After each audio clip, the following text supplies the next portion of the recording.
বিদেশে কর্মরত বাংলাদেশি কর্মীদের জন্য 10টি জরুরি নির্দেশনা জারি করেছে প্রবাসী কল্যাণ ও বৈদেশিক কর্মসংস্থান মন্ত্রণালয়। 30 জুলাই প্রকাশিত এক বিজ্ঞপ্তিতে প্রবাসীদের করণীয় ও বর্জনীয় বিষয়ে এসব নির্দেশনা দেওয়া হয়।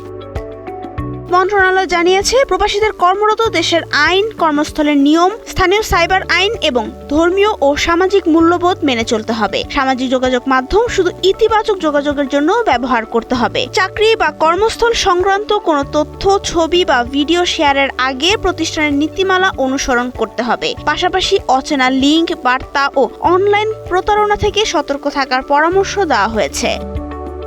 বিজ্ঞপ্তিতে বলা হয়েছে, কোনো তথ্য বা ছবি শেয়ারের আগে সত্যতা যাচাই করতে হবে এবং গুজব, ভুয়া তথ্য বা উস্কানিমূলক পোস্ট এড়িয়ে চলতে হবে। সন্ত্রাসবাদ, উগ্রবাদ বা নিষিদ্ধ সংগঠন সম্পর্কিত কোনো পোস্টে লাইক, মন্তব্য বা প্রচার না করার আহ্বান জানানো হয়েছে। আন্তর্জাতিক সংঘাত বা নিষিদ্ধ রাজনৈতিক কর্মকাণ্ড নিয়ে কর্মরত দেশের আইন লঙ্ঘন হতে পারে এমন কোনো প্রচারণায় অংশ না নেওয়ারও পরামর্শ দেওয়া হয়েছে।